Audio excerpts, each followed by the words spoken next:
Thank you for listening to the Following Films podcast. Today I'm joined by Mario Van Peebles. I had him on the show to talk about his latest film, Outlaw Posse. The film is centered on a man who returns after years of hiding in Mexico to claim stolen gold hidden in the hills of Montana.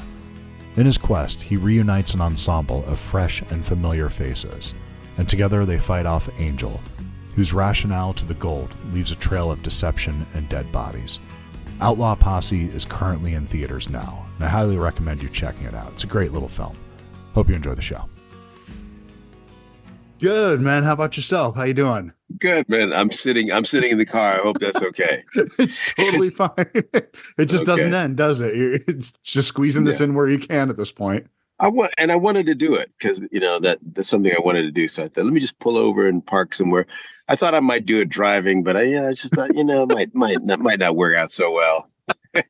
Well, that would be a first if somebody was actually driving and recording at that point. I don't know that. Oh no. No.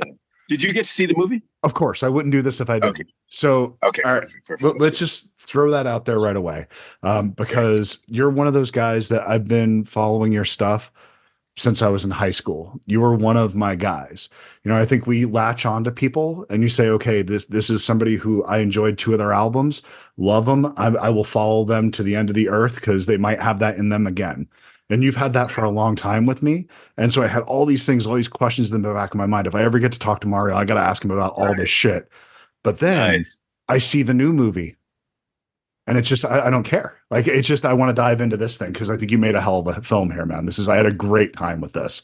Like, brother, thank you, man. And there's a ton of callbacks and stuff for the people who have been watching your stuff for years. And I don't want to take that away from anyone, but there was a new Jack line at the end of this that I loved, that I got such a kick out of, that I think that people that it works in the film, but people that have been with you for a minute, I think they'll really get a kick out of this. So it's a hell of a ride though.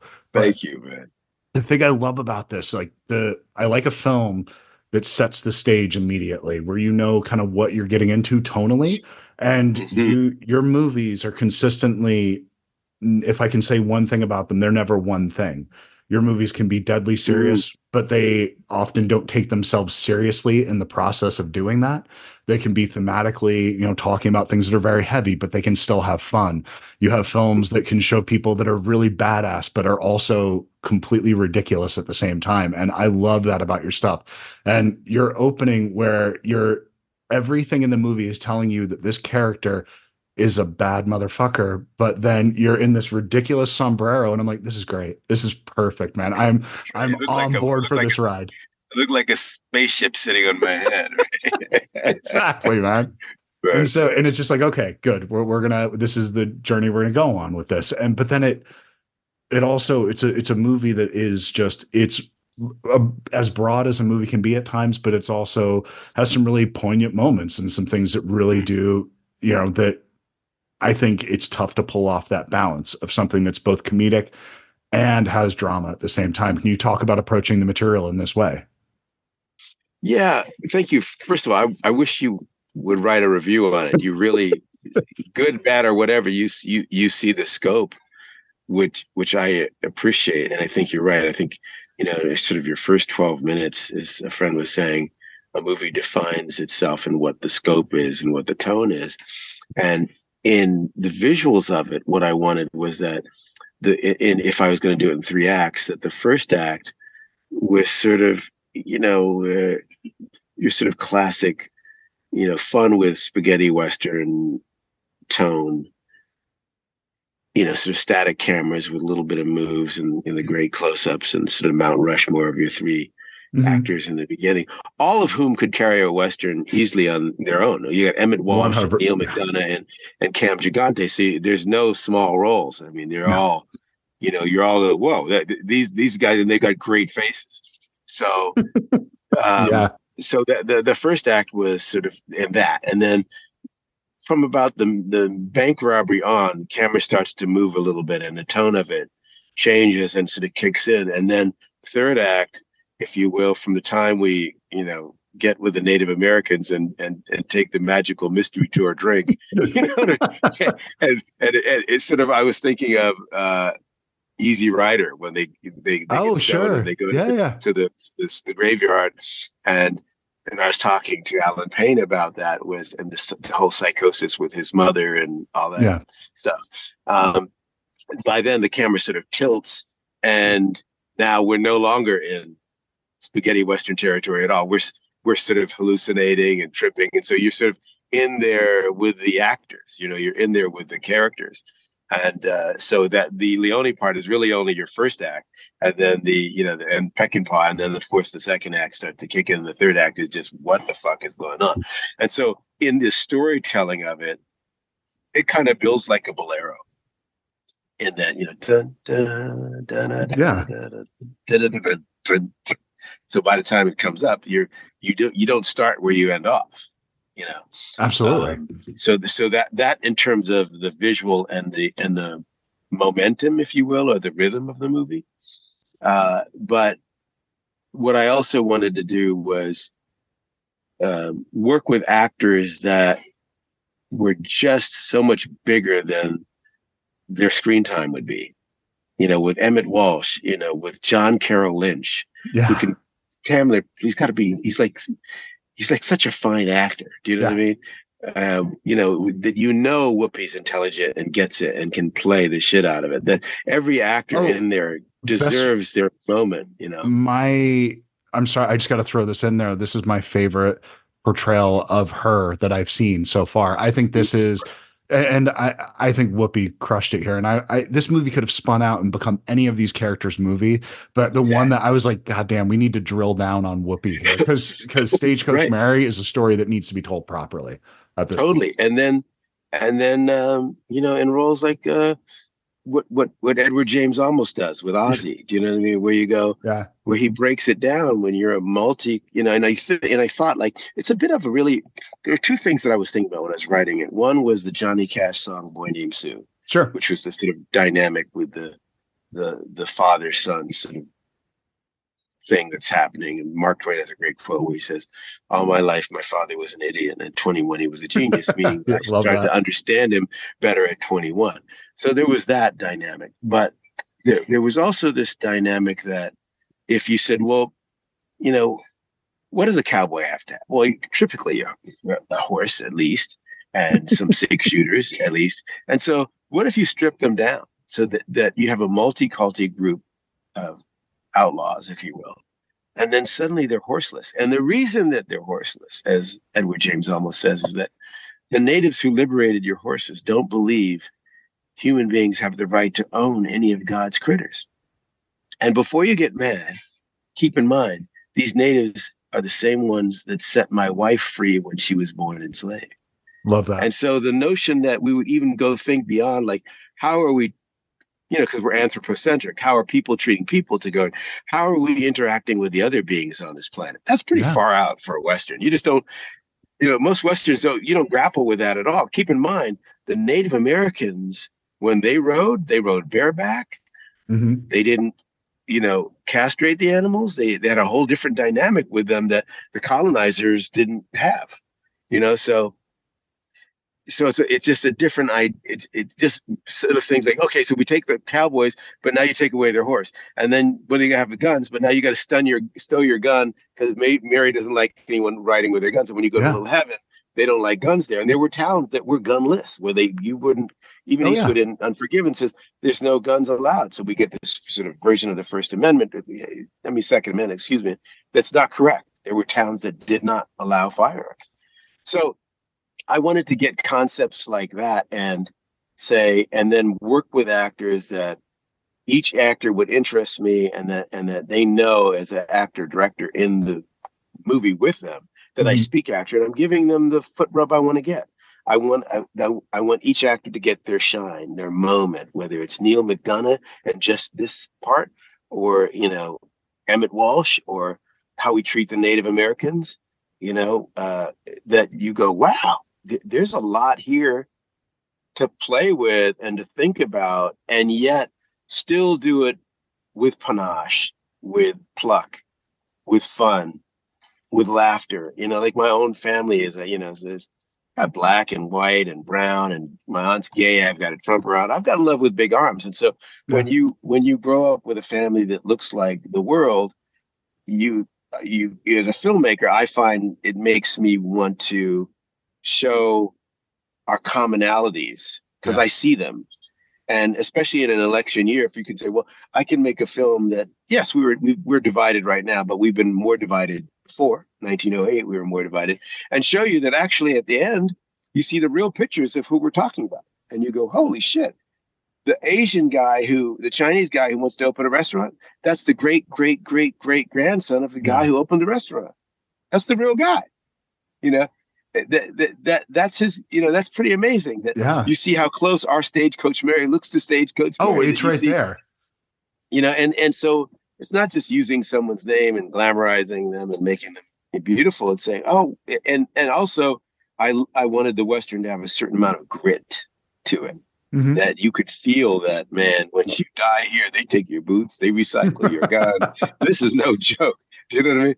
That it's got an edge to it, and yet it's made with love for all of us. And that clearly, that's made with love for. You can make a great movie without marginalizing anybody. Oh, and I think that's absolutely comes through in the film.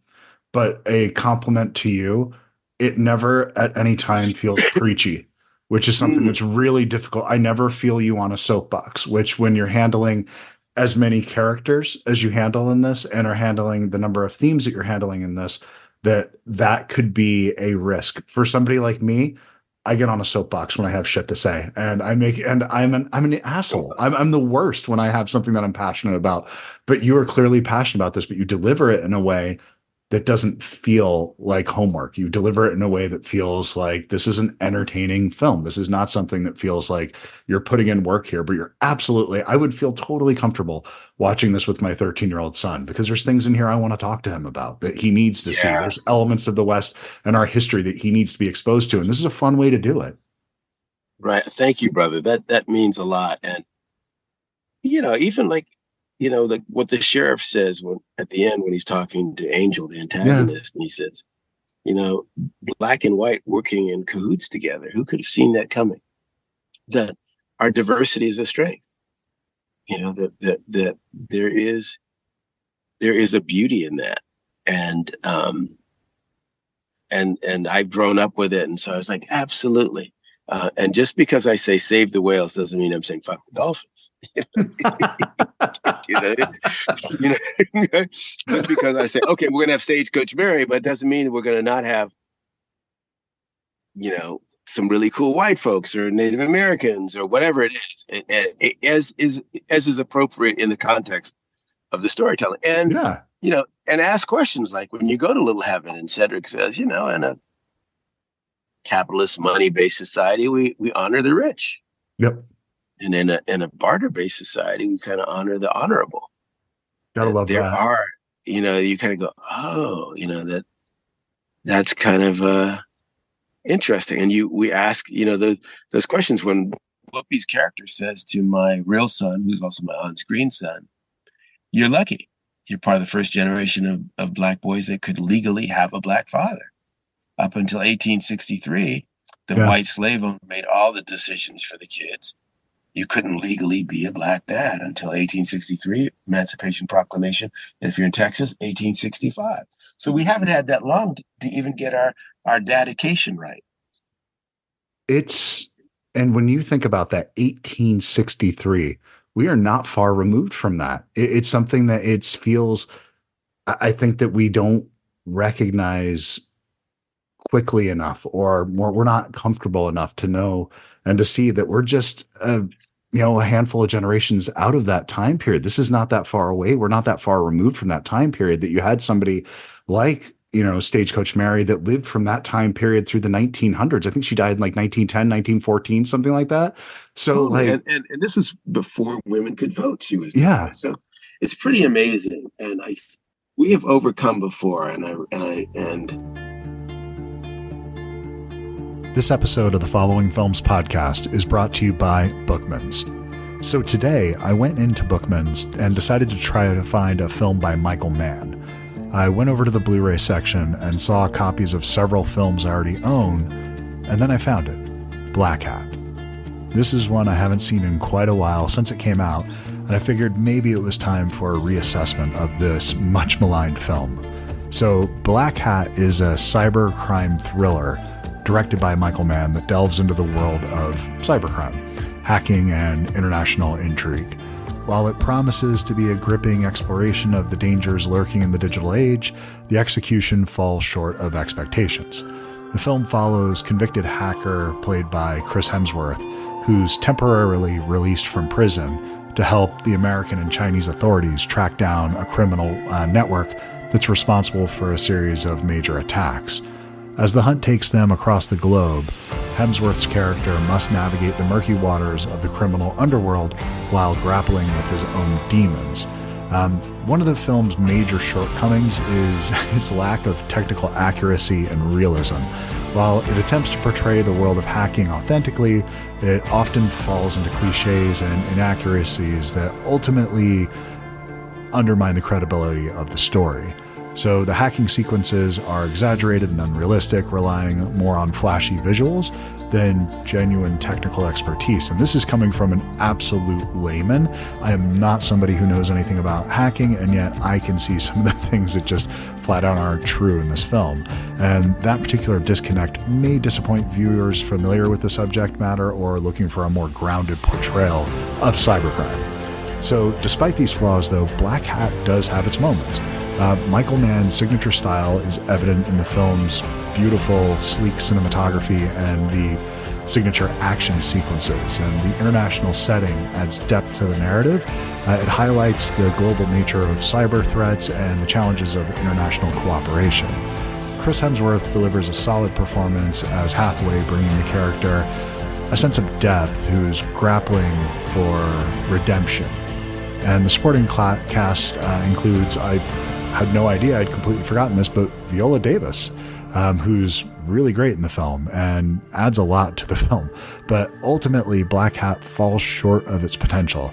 While it offers a glimpse into the world of cybercrime and espionage, its lack of technical accuracy and reliance on cliches detracts from the overall experience. And despite its flaws, fans of Michael Mann's work or of the cyber thriller genre, I guess if you're a huge Johnny Mnemonic fan and you're looking for some more cyber thriller, you could do worse than Black Hat.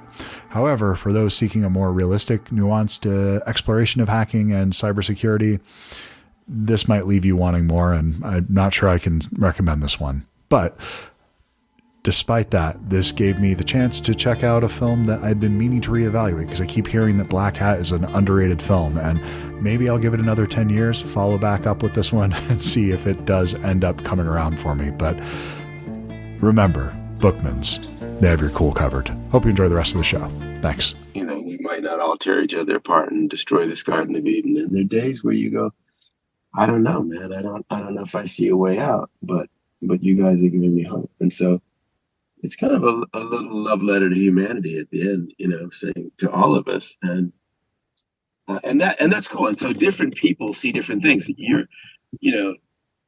look like you might be a white guy. I don't know, but you know, and I'm mixed with everything, like I said. But some of the white folks that have reviewed and looked at it, sometimes they'll say, "Oh, they're outlaws out for gold," and they miss.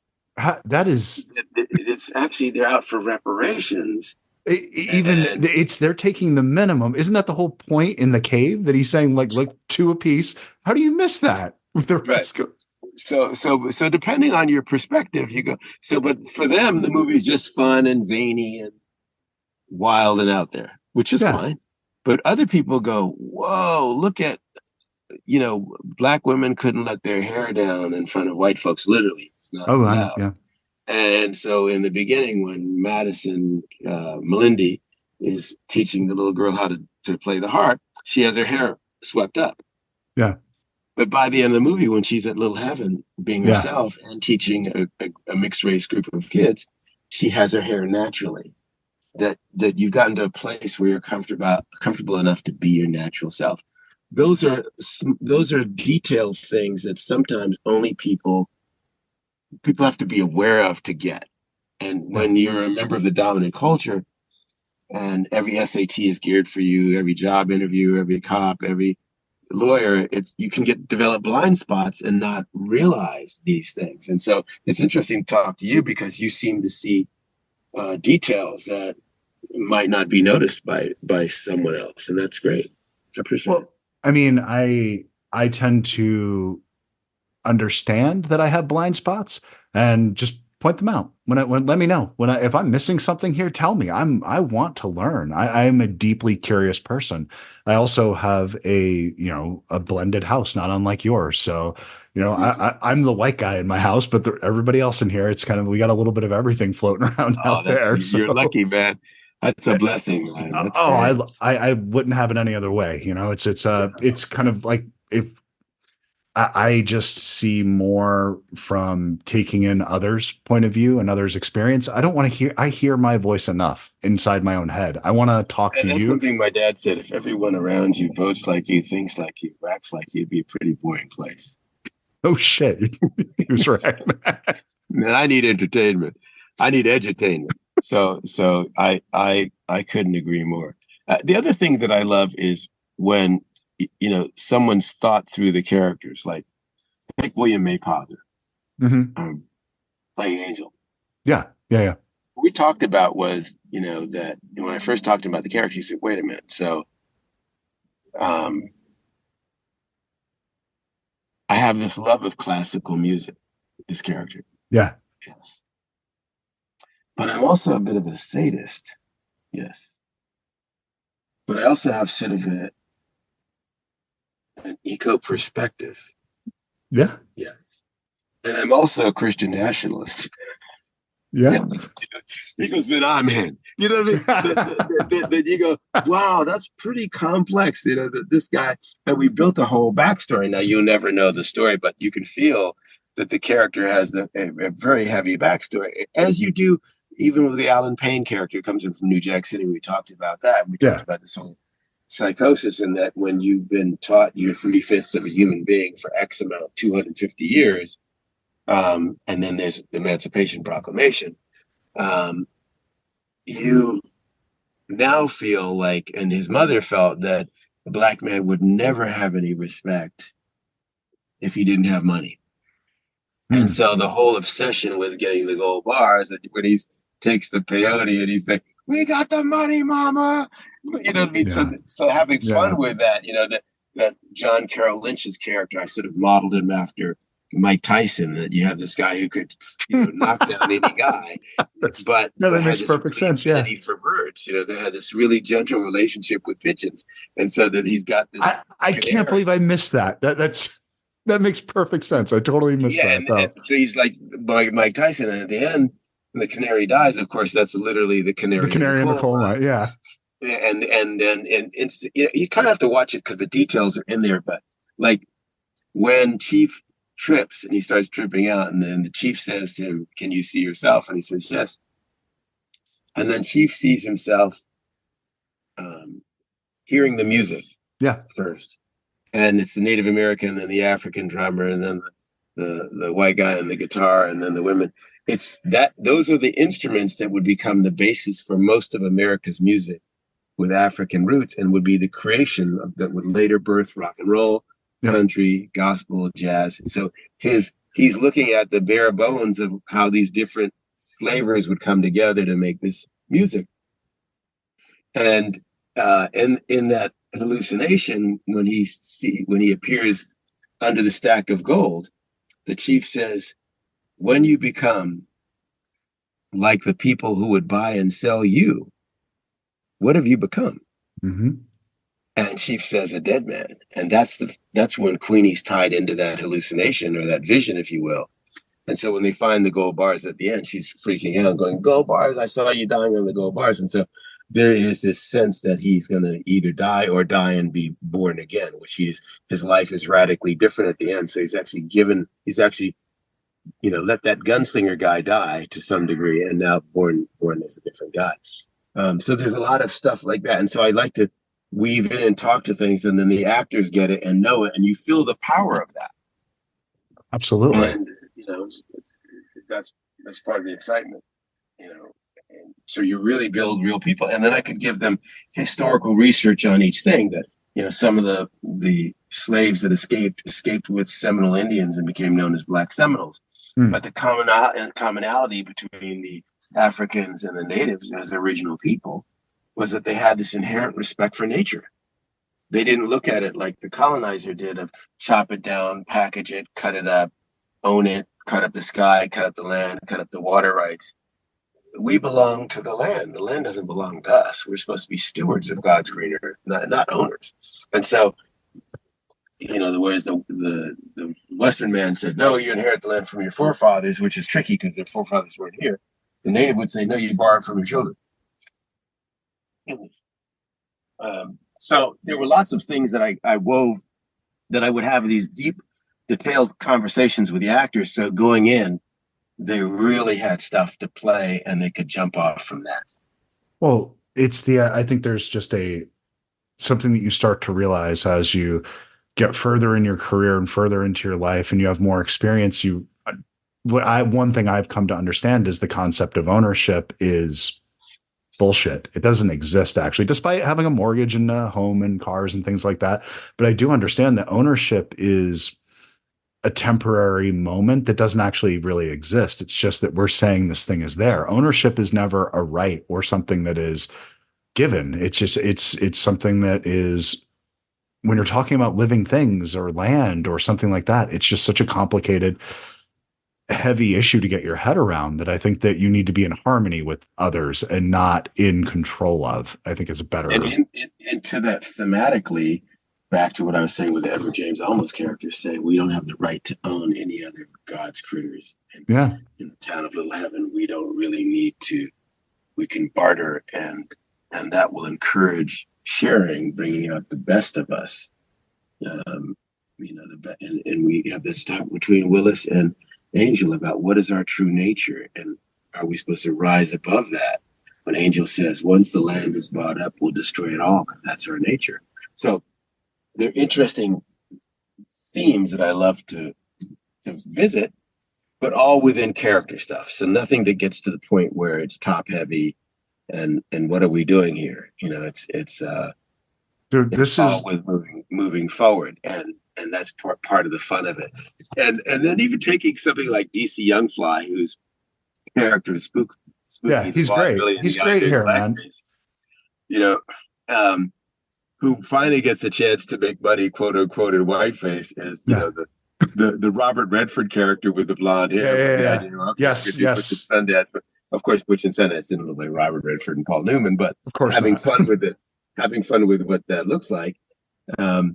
Was that then leaning in on me so that we're robbing the bank, and I'm in a position of vulnerability as the hostage, and he's there, he's going in on me. It's the black guy saying to me, telling everybody in the bank to, please, Mr. Darky, save us and don't do anything stupid. You know what I mean? DC loved doing that scene, and every white person on the set was like, holy shit. That was the thing. It was that moment where I'm like, I wish there was somebody here with me that would give me permission to be laughing as hard as I am right now by myself, because I feel very uncomfortable laughing as hard as I am at this moment. Totally. Yeah, and my actors are like, you want me to say that? But that was the fun. Part of the fun of this, and that's the thing, is like part of the fun of this is to start conversations that Americans would feel uncomfortable about having at a dinner party. Oh, for sure. And somebody to say, we just watched a movie where a white guy and a black guy rob a bank in blackface. A black chick ruins it. They make this guy, the audience chant, please, Mr. Darky, save us and don't do anything. So it's the Darky is hero, but still, you know, it's just like, how do you unpack that? Do you know what I mean? And then the dynamic with Carson, and then of course the Native Americans, even stuff that happened behind the scenes. I got to tell you one that happened behind the scenes. So, and I know we're over time at this point. I feel horrible. I just was looking down, so I'm sorry, but I don't want to cut you off, and I don't want that, but I want to be respectful of your time. So okay, so we were on the bluff shooting. It was getting cold. Yes, and we had our Native American across from, our mixed outlaws on the other side. And in Montana, they've got horses, they've got Native American population, and they got white folks, and maybe 3 black people. That's it. So, so I had to shoot a lot of the scenes with black folks in California. But as it got colder, I had my production assistants bring out some, coats and blankets. And as they approached the Indians with the blankets, they said, whoa, hold up. This lady said, last time we got blankets from you guys, it didn't work out too well. And we fell out, man. It was like the level of, when you're in mixed company, the level of jokes and humor that came out was just really, really great. And the thing I want to say about, why do this as an independent is, and this is so important, I posted it on my Instagram, is that if you take McDonald's money, you can't make Super Size Me. You can't take Big Mac money and then say something negative about the fish fillet. You can't do it. So if I take the studio's money, which I'm happy to do at some point, the golden rule is he who has the gold makes the rule. There's a tendency for them to come in and give notes and water it down and dumb it down. And before you know it, it'll be Soul Plane or something. It'll be, a rap comedy on the West, and it will have none of the bite, none of the integrity.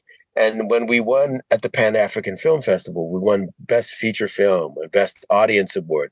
It's because an audience is reacting to the truth that you go, like it or not, someone gave you this uncut.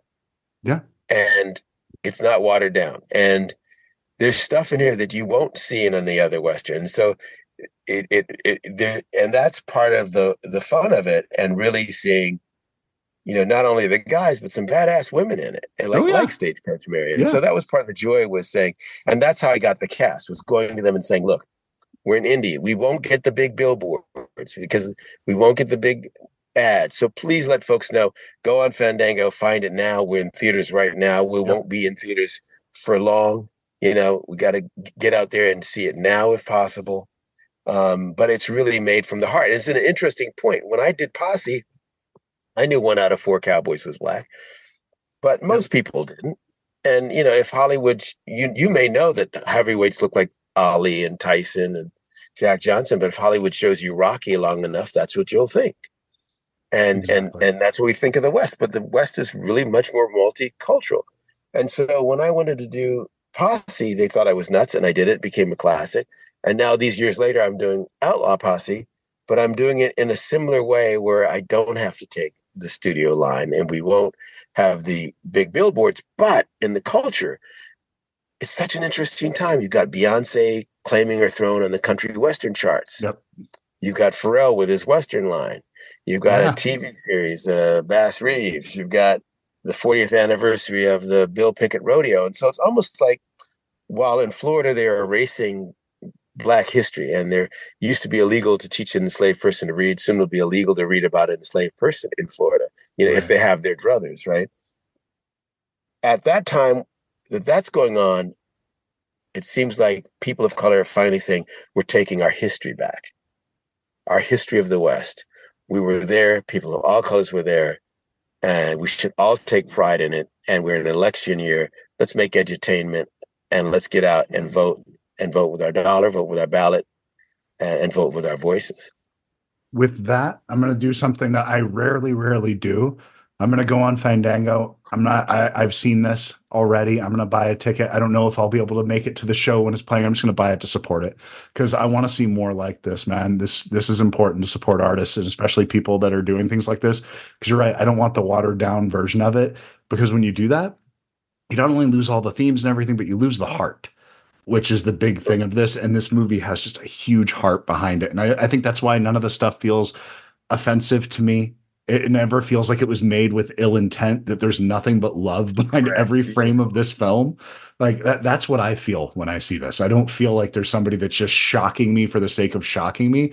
They're like, they might be poking a little bit, but we need to get poked every once in a while, especially in 2024, man.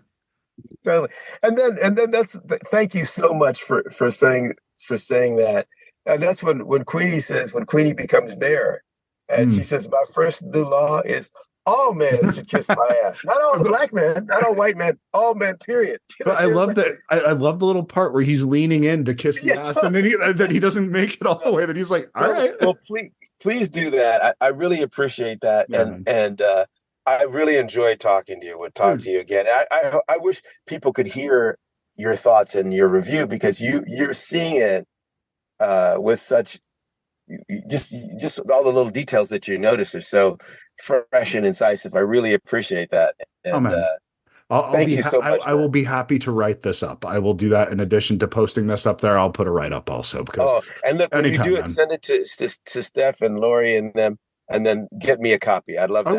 I will. And the one thing I'm going to say is, we got to chat again sometime. This has been something I've been looking forward to for a long time, and hopefully we'll get to do it again on the next one, man. And I'm on Instagram, so if you want to hit me up, I will. Absolutely. All right, brother. Awesome. Nice to meet you, Mario. Man. Take care, man. All right, man. Bye-bye. Time enough to figure you out. Time enough to write this down. Wish me luck, give me hope.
Voice crack.